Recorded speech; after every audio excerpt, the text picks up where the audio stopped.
So you got yourself a new set of paint markers and you need ideas on what to paint with them. Or maybe you want to get a set of markers, but there's so many options now that you don't know which ones to get. Well, hopefully in today's video, I'll be able to help you with both those questions because Ohuhu is kindly sponsoring the video and has sent me a lot of different acrylic markers over the past months. So today I am going to show them to you. I'm going to explain how they work and we're going to create some art so you can better understand your options. With that, let me grab all of these different markers and get creative. We are going to start with these ones, the Kalalu. They are cotton core acrylic markers. What that means is that the ink is held by this center, this cotton center, and you don't need to shake them or prime them, just uncap and go. They come in bullet and brush tips, and honestly, they are ideal for beginners. And for this first time in my sketchbook videos, we're going to use two sketchbooks today.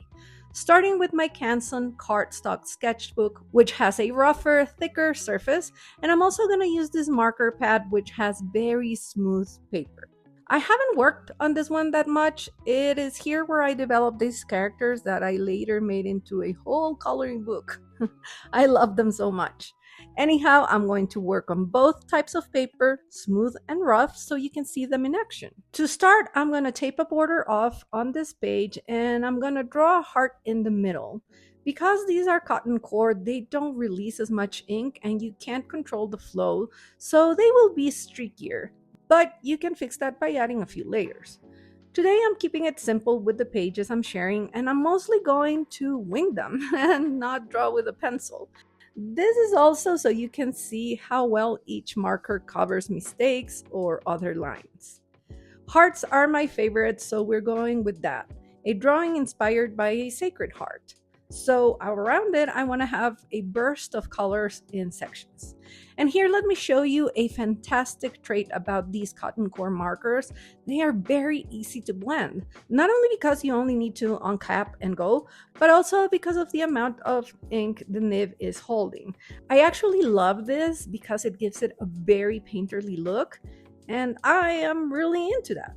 I always get questions asking for my recommendations for acrylic markers, and my answer is always the same.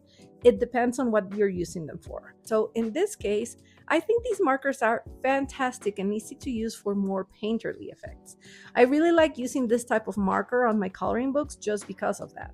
Like on this page, I colored using Edvard Munch's painting The Scream as inspiration. You can see how I use the streaking to my advantage and it looks like paintbrush strokes. It's almost like having a lot of brushes loaded with different colors of acrylic paint ready to go. And that is a lot of fun. Same with this illustration I'm making right now. It does look like I could do this with a paintbrush. Now that all of the base colors are down, I want to give them more vibrancy and movement. So using the same colors, I'm making a lot of little lines on top, making sure I add them in contrasting spaces so that they stand out. Now I'm tying in the heart by creating an outline of yellow strokes around it and then some other white strokes on top. And you can see the white marker on this set is opaque enough. It just goes on top of all of the colors without a problem. Not so much when making dots because of the nib type I'm using, but it does great with the strokes. I am not very happy with the orange I chose for the heart, so I'm just going to change that by covering it up with a few different shades of purple that I'm going to blend in. Then I'm going to add some yellow highlights to tie it all together. As I let this dry, I'm adding a little bit more of white around. I want to add a yellow highlight too, and the point of my marker is now soiled from all the blending. So to clean it, I only need to draw a few strokes on a scrap piece of paper and it's ready to go. So I add the yellow highlights, a little bit of white too, remove the washi tape, and here's the result. Love it! So that was on our super smooth paper. Let's see how these markers work on the thick watercolor, very textured paper. I'm going to keep the same theme and quickly draw a second heart with wings. Again, here you can see the streakness. It's a little bit worse maybe. And I have to say the marker does feel drier against this thicker, more textured paper. Because of the paper absorbing more ink, you would need more layers for a seamless finish. Now, since these markers are great at painterly effects, I'm going to lean into that again, and I'm going to cover the wings with little strokes layer by layer, creating an effect similar to feathers. I'm outlining the heart now, adding a yellow starburst behind it. I don't know, I'm not very inspired with this page, so I didn't know what to add, but I'm thinking I'm going to work a little more on it regardless, instead of just showing how the markers work and moving on. So I'm going to add a crown, I'm going to outline the heart again, and then I'm just going to keep playing and add a few more details on top. And FYI, in case you are new to my channel or want more ideas with a specific type of marker or with acrylic markers in general, I have a ton of other videos. So I'll share a playlist of those in the description of the video.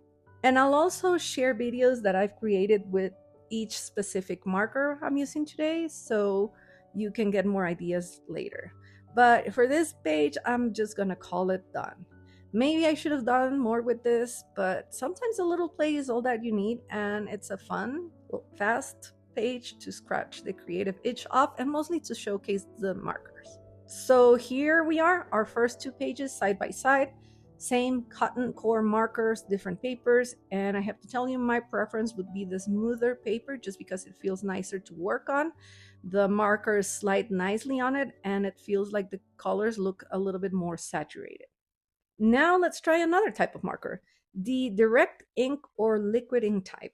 I'm using the Nahoku, which is probably my favorite set I own. I've used these so much. And because of that, these are the ones I use for almost everything. I like them because direct ink means they only need to be shaken before use. And once you feel the ink is drying up, you can cap them and shake them again and get more flow. I'm starting on the watercolor paper with these ones, and I wanted to draw one of my dogs wearing a costume. I was watching him eat the other day, sitting down like Eeyore, and I thought he'd look so cute with little wings on his back, so here we are. Again, just a quick sketch directly with the marker, and I forgot to show you how these work. You shake them, uncap, and they're good to go.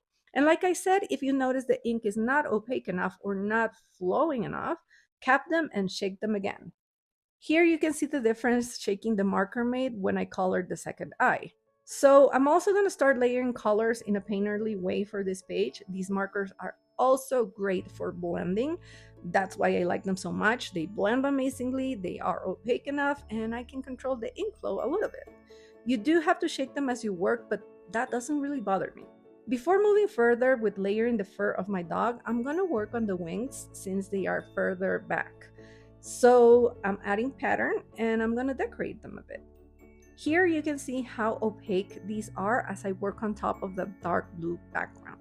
Now that the wings are done, I'm moving to the body, layering and layering markers of different colors to try to get his fur just right. Then I'm going to use the black marker. I added some key features like the eyes and nose, and I decided to create a loose outline around him.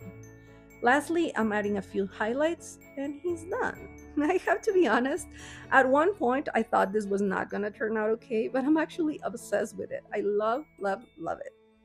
But let's move to the smooth paper. Again, I'm taping a square. And because I've recently tried this on a coloring page and I think I ruined it at the end by adding too many details, I want to draw a girl with loads of flowy hair and color it brightly once more. So basically, I'm just grabbing colors randomly and adding the strands of hair with all of the colors of the rainbow, but not in rainbow order. And you can see, because I like and use this set so much, most of the markers are almost gone, which is okay. I have a brand new set I haven't cracked open yet, but I'm the type of artist who likes to use her supplies to the bone before changing or upgrading them. As I add more colors to the hair, I want to talk to you about coloring a little bit, because I've been sharing a lot of coloring content on my channel. I've been creating a lot of coloring books too, and it seems not everybody is loving that. A lot of people are here for sketchbook videos, and some people are on my other social media just for my paintings. So I want to touch on this because, well, why so much coloring?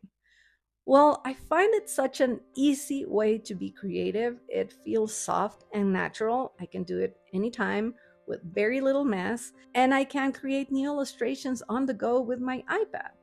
But more than that, it keeps my creative mind working, training, if you will, because that makes me more creative for everything. It gives me a lot of new ideas to explore, and it feels so safe to explore in a coloring book. It's way less intimidating than Canvas or even sketchbooks. And that is coming from me because I think sketchbooks are the place to make messes and mistakes and explore privately. But with coloring, I also get to share it with my daughter, with friends online, people I haven't actually really met. I get to share it more with my community. It's an easier way we can communicate, and I get to share it with my cousins once a month, and that also adds magic to it. There's no entry barrier. I think you can give anyone markers and a coloring book, and you can join in that activity.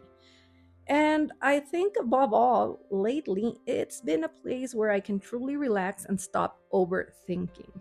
That helps my brain rest in such a beautiful, joyful way. These last few days, I realized I was seriously exhausted and burnt out. Not creatively, not artistically, but my brain was giving out. And that was because I put so much stress into my move and house hunting and my finances and all of those very grown up things. And I was just basically exhausted. That's why this video is so late. But now I've done a lot of work, a lot of relaxing by coloring patterns, being with family, being with friends, working out, and listening to podcasts and meditations, and just recentering. And I feel so much better, and I feel ready to tackle my creative practice and also, of course, my YouTube channel. So, yeah, loads of reasons for the coloring overload, but worry not, my sketchbooks still call me. I'm painting much slowly and not sharing it, but I am painting, and yeah. I have so many ideas I want to share on the following weeks, and they are a cocktail of things from sketchbooks to clay, from coloring. I want to do it all, but I'm just going to choose what calls my heart each week because that's why I started this channel to pursue my creative endeavors from a place of joy and hopefully inspire you to do the same. Because here, this space, I want it to be more about the process and the gifts creating gives us more than about the result, if that makes sense. Okay, back to the page, and all of the hair is done, and you can see I did do a little bit of blending for some of the strands. Now to color the face and give her a mouth and eyes, which I chose to do with purple, that I'm also going to use to outline it. Now I'm just fixing the hair a little bit, adding strands on top as the markers dry. Last few tweaks before removing the tape, and this is our second page with the markers, and I actually love it. It's so beautiful. It makes me happy, reminds me to flow. I'm thinking I'll eventually make stickers or a print from this page. What do you think? And here it is next to the other page we made with the direct ink markers, and you can see how bright and beautiful these are. But let's move to the last type of marker we're gonna see today, which are the valve or pump action type of markers. I'm actually gonna open and try the latest set of Who sent me. These are the Waikiki acrylic markers. I haven't tried them, so I'm excited to do this together. The way these work is you have to shake them to activate them, and then you have to pump them. In this case, by pressing down on this button they have on the back, after removing the little protective cap that is. Press the button on the back until the ink flows, which is so satisfying to watch on every first use. And as you can see, it works perfectly with no spillage. These are the most opaque of the markers we are using today, and they are similar in opacity and functionality as the markers you shake and pump by pressing down on the tips. From this style, you've seen me use the Kaku set. I don't know how you pronounce that, which I like because it has 90 different colors, including special markers like metallic. But my favorite part about this set is that they are very opaque and that they have a double nib. And the fine nibs are fantastic. They never clog, and I love them. I love them for adding tiny details. But back to the new set of markers, I'm jumping right in on the rough paper, and I just thought I would draw an ice cream, do something fast. And I'm adding blueberries to it because I've been eating so many blueberries. So there, just a quick sketch of an ice cream, and here we go. Let's color it. I'm gonna tape a border around it to paint the background so I have straight lines. And here with this first color, you can see that just one layer of these markers does the job. They are super opaque and you get very little streaking. Oh, these might become new favorites. I'm honestly loving how these are working on this paper. What I am noticing though is that on this watercolor paper, the markers are lifting some of the fiber of the paper up. I'm guessing this is happening because they have so much ink flow and they are brand new. It's not everywhere, but here you can definitely see how this one ate into the paper and I have a little bit of texture there. So again, with acrylic markers, is more about preference than anything. For example, the first and second marker sets I shared with you today, I would use to paint on clay. Once I added a layer of gesso or acrylic paint to it, because they would be great for details and blending on the piece. These ones feel like they would simply be amazing for rock painting and probably fabric painting too, because you can control the ink flow. And I personally like the double nib set for leather or pleather, as long as you prep it before, of course. There's no one right answer with acrylic markers. I mean, come on, they're all acrylic markers. So at the end, it's more about what you want and what is more comfortable for you to use. Also, the ink from this last set takes the longest to dry because of it being the juiciest and because I'm always sending more ink down to the tip.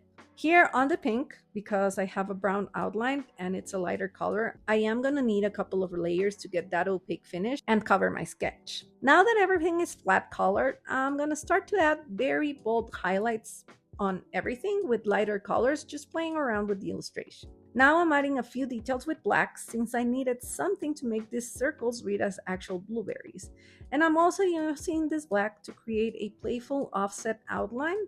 And yeah, that's it. That's my first page. This one was super fast because, like I said, on most of the illustration, I did not need more than one layer to make this opaque, and the result is just beautiful and saturated. So let's move to the smooth type of paper. And before I do that, I also wanted to show you, I love this type of box where it becomes a little stand. It makes it super easy to reach for the markers and keep a neat working space. It's very practical. I'm going to add another tape border and choose a few shades of green. My plan is to fill half the page with leaves and then add texture or pattern to these. Funny enough, the markers are streakier here on the smoother paper. They feel nicer against the paper, but kind of work better on the watercolor paper. Less streaks. Go figure. Still, on this paper, it's just a matter of adding more paint on top. I started to draw the leaves and trying to layer them, but I was running into problems when filling them up and placing things in front of each other. So I changed my plan and drew them all first. Now I'm going to start coloring from the back to the front. So first I'm going to do the background with this light yellow, and then I'm going to start painting the leaves again, from the back to the front. As I'm painting the leaves, I am going over some of them I had already painted to change their color so that the composition works better, which is actually very easy to do with juicy acrylic markers. Okay, so now all of the leaves are colored, and I thought I would add a super colorful pattern on top of all of them. And for that pattern to have thin lines, so I brought in some markers from the other set, which were insanely easy to match since both sets have the same coating for the colors. I'm adding the details, and I think it instantly looks off. I tried outlining the leaves and I thought it would help, but I'm not liking this. I'm just gonna let it dry and try something different of the rest of the leaves by drawing the veining with just one color and then outlining them. Okay, this definitely looks cleaner, so let's paint over the crazy looking ones and just do the same for all leaves with different colors. And yeah, I'm done, so tape off, and this is the final illustration. It's something very simple, but I think it carries a punch with the bright outlines. And honestly, I love every single drawing we made on the smooth sketchbook, especially the girl with the hair. And here's the other sketchbook and everything we did in this one. And yeah, that's it from me today.